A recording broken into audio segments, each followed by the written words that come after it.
राधे राधे। ललितादिक श्रीजी की सखियों ने श्रीजी के स्नान की तैयारी करके मंजरी के संग यमुना तट पहुँची। मंजरी ने हल्दी चंदन का उपटन तैयार किया और सुगंधित तेल ले आई। अंग पोंछने के लिए मखमल का कपड़ा और लहंगा कंचुकी चुनरी की व्यवस्था कर ली। श्रीजी अब यमुना तट पे आकर किनारे से यमुना में वहाँ मंजरी ने एक मखमल का जैसा बैठने योग्य सिंहासन लगाया। यमुना जल भी श्याम रंग है। देखकर प्रियतम को स्मरण कर भाव में डूब गई श्रीजी। सखियों ने अंग को सुगंधित तेल से मार्जन किया एवं उपटन लगाया। श्रीजी के रोम रोम से प्रेमाश्रु बह रहे हैं। वे उन उपटन आदि से बहकर यमुना जी में मिलकर कमल का रूप धारण कर मोतियों का रूप ले रहे हैं। यमुना मैया भी रोमांचित होकर विचित्र अवस्था में प्रेम पूरित होकर तपने लगी। देखो तो शीतल पानी यमुना श्रीजी के प्रेमाग्नि को पाकर गर्म हो गया। इस गर्म पानी से अब श्रीजी को स्नान कराया। केश बंधन को खोल करके पानी से केशों को भी सहलाया सखियों ने। स्नान के बाद नरम मखमल के कपड़े से मंजरी श्रीअंग को धीरे धीरे से पोंछकर केशों को भी सुखाने लगी। अब ओट में ले जा बाहर श्रीजी को धूप दिखाकर के वस्त्राभूषण पहना रहे हैं। यमुना जल में भीजी स्वामिनी के पग बाहर आते आते तो रज में लिपट गई। मंजरी ने जाकर एक सोने की कलश में फिर से यमुना का जल ले आकर श्रीजी के पग पखारे। तेज तो श्रीजी का घनघोर अंधेरे में कोटि सूरज प्रगटे जैसा है। जैसे जैसे वस्त्रालंकार हुए वैसे कुछ तेज ढक गया। जैसे चंदा तो आकाश में है पर बादल से ढका है।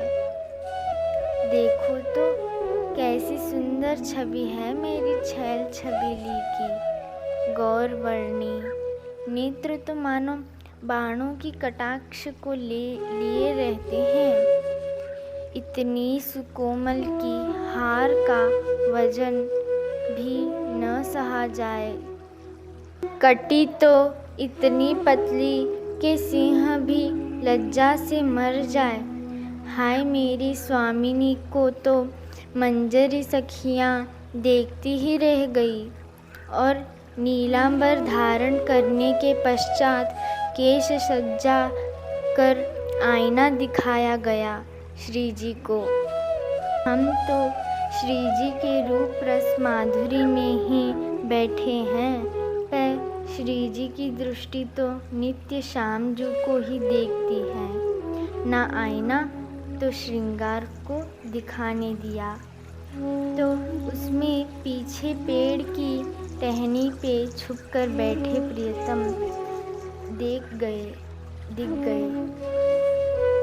उनकी छवि देखकर श्रीजी प्रेम में विभोर भयकर उनमें अश्रु पुलक रोमांच उत्पन्न हो गए। स्वेद से पूर्ण श्रीजी तो पानी पानी होकर लज्जा से मुख नीचे कर रही हैं। मंजरी ने भी ये दृश्य देख लिया। वो समझ गई उसे क्या करना है।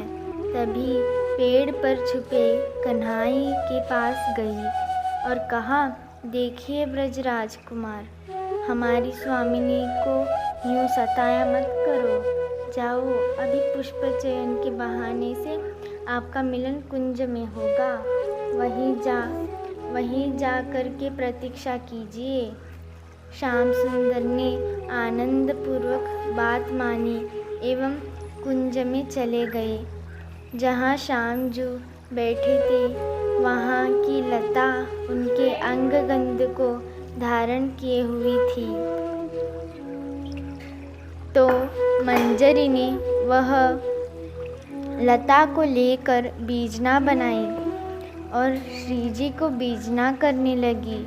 प्रियतम अंग गंध भी तो प्रियतम के समान ही है ना। वो गंध मानो श्रीजी के अंग पे लिपट करके मिलन सुख देकर धैर्य प्रदान कर रहा है।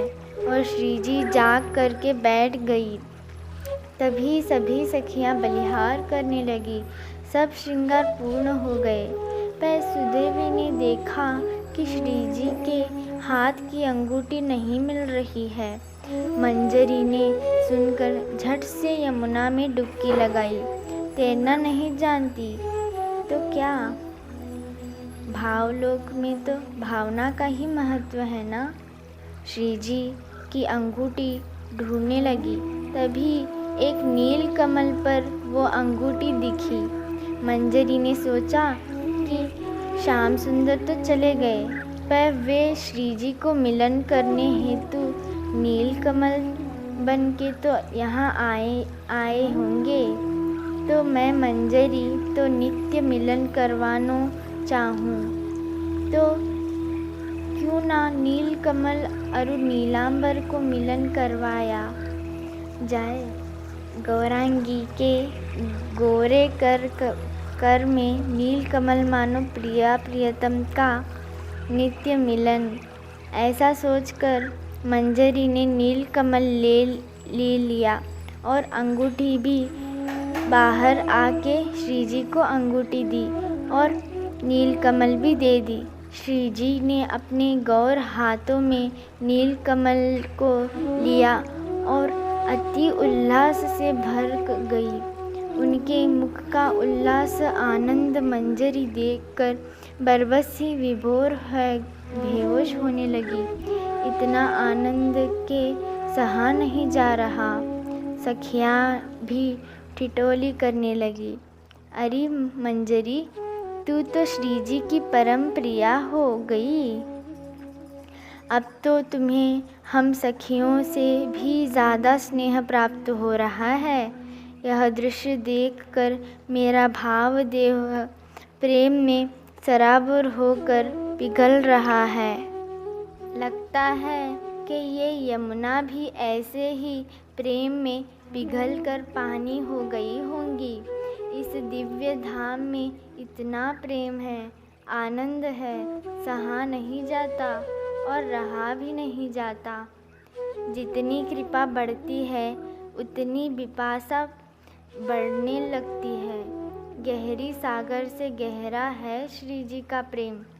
आज के लीला की जय, प्रिया प्रियतम के प्रेम की जय। जय जय श्री राधे। राधे राधे।